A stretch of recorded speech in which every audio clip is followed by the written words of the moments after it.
In the 1830s, trains began to run along the east coast of America. By the 1840s, the railroads had spread to the South and Midwest as well.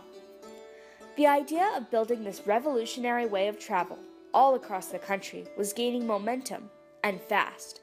So, in 1862, President Abraham Lincoln signed the Pacific Railway Act, an act allowing a railroad to be built from one coast to the other, and the race began. The Union Pacific Railroad and the Central Pacific Railroad were the two companies asked to complete this feat of engineering. Both companies needed inexpensive labor to accomplish this project. They hired everyone from retired Civil War veterans looking for work to gold-seeking immigrants who didn't strike it rich. One of the most vital groups of people to fulfill this demand for work was the Chinese. Historians estimate that at one time, 80% of the railroad's workforce was made up of Chinese. This encounter with the Chinese in America has left an important influence on American culture and has shaped American life as we know it. While the railroad was being built out west during the 1860s, Americans back east were dealing with different struggles.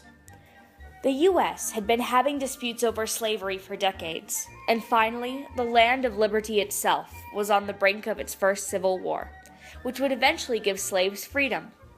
This war lasted 4 years and is, to this day, the bloodiest war in American history.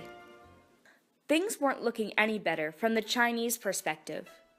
China had been stricken with poverty, and life was very hard for them at this point in history. In 1842, the Chinese had fought against Britain in the First Opium War, which was a war in which China had attempted to stop the smuggling of the drug opium into their country. Not long after, there was a Second Opium War, which started in 1856 and lasted up to 1860, leaving the Chinese people in destitution and overpopulation. The Chinese people traded tales of a golden mountain that was told to hold jobs for every man willing to work hard. The Golden Mountain represented America, and immigrants were flocking to it. Chinese were the #1 source of labor for the railroad. One of their greatest attributes were their incredible work ethic.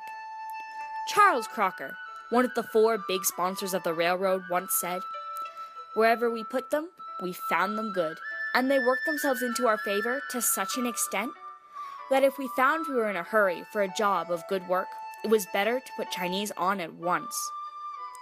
Though all immigrants, Chinese and Irish alike, were paid less than American-born citizens, the Chinese were always paid smaller amounts of money, though they were proven to work the hardest.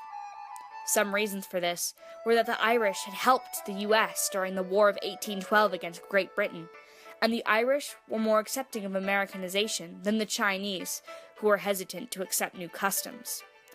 The Chinese also kept up healthier eating habits in comparison to their Irish counterparts. The Chinese would generally eat seafood and vegetables, with the occasional pig or chicken on the weekends. The Irish, however, would mostly eat boiled meat and potatoes. The Chinese also bathed frequently. Normally, immigrants would drink whiskey on the rails instead of wagering if the water was contaminated. The Chinese, however, boiled water for tea, killing disease-carrying bacteria while ensuring their sobriety. Hostility towards the Chinese was very common in America during this time. Men would burn down the Chinese houses and throw bricks through their windows because of the way they wore their hair. Just celebrating the traditional Chinese New Year caused discrimination. Also, smoking opium and living in a bachelor society that lacked women and children caused a rift between cultures. Many anti-Chinese movements took place during this time. Discriminatory magazine and newspaper articles depicted Chinese culture as startling and foreign. Finally, the Chinese Exclusion Act was passed in 1882 by President Chester A. Arthur. This law prohibited more Chinese from entering the country and was the first time America had restricted immigration. Harassment invaded every facet of immigrant life. The rapid influx of Chinese immigration in the development of our country changed the United States forever. Due in great part to the backbreaking work of the Chinese towards the completion of the Transcontinental Railroad, America has gained an efficient and frequently used form of transportation, both for people and goods. In 1860, before the expansion of the railroad, a cross-country journey cost $1,000 and took 5 to 6 months to complete, an astronomical sum to the average person. To take that same trip today, you would pay close to $25,000. After the railroad was completed, it took only 6 days and $65 to travel from coast to coast. The change in price and time was phenomenal and opened up the West not only to men, but women and children as well. While traveling by railroad is not the most efficient form of transportation for people in 2016, the railroad ships 40% of all freight in the U.S. Americans also adopted some Chinese medicines. One of the treatments introduced was acupuncture. Acupuncture is a medical practice, normally used for pain relief and other conditions, that treats by inserting needles into different parts of the body. Another adopted therapy is traditional Chinese herbal medicine.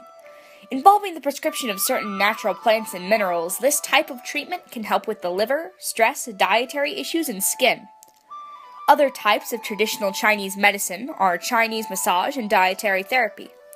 Now, because of the introduction to these Eastern remedies, many Americans have benefited from the use of traditional Chinese medicine. Americans also adopted Chinese food. Back when Chinese immigrants were first coming to America, many Chinese men opened up restaurant businesses.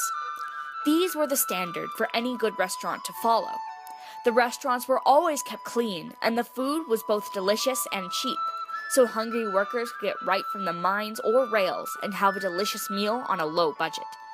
The foods that were introduced by the Chinese have been accepted into American culture so well, Chinese cuisine can be considered just as American as classics such as hamburgers or pizza. Chinese immigrants encountered an entirely new way of life in the United States and left an indelible imprint on American history. From their labor devoted to uniting two coasts, to their contributions in medicine, cuisine, and culture, the Chinese influence in America continues today. Immigrants from all over the world continue to flock to the United States for the same reasons that Chinese men first traveled to the Golden Mountain, to realize the dream of a better life.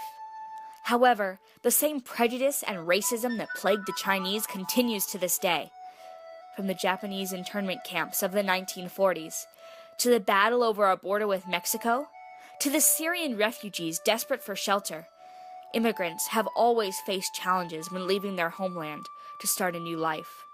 Perhaps by remembering the rich contributions that such people have brought to our society will help ease the discomfort and lead to an exchange of ideas that benefits all.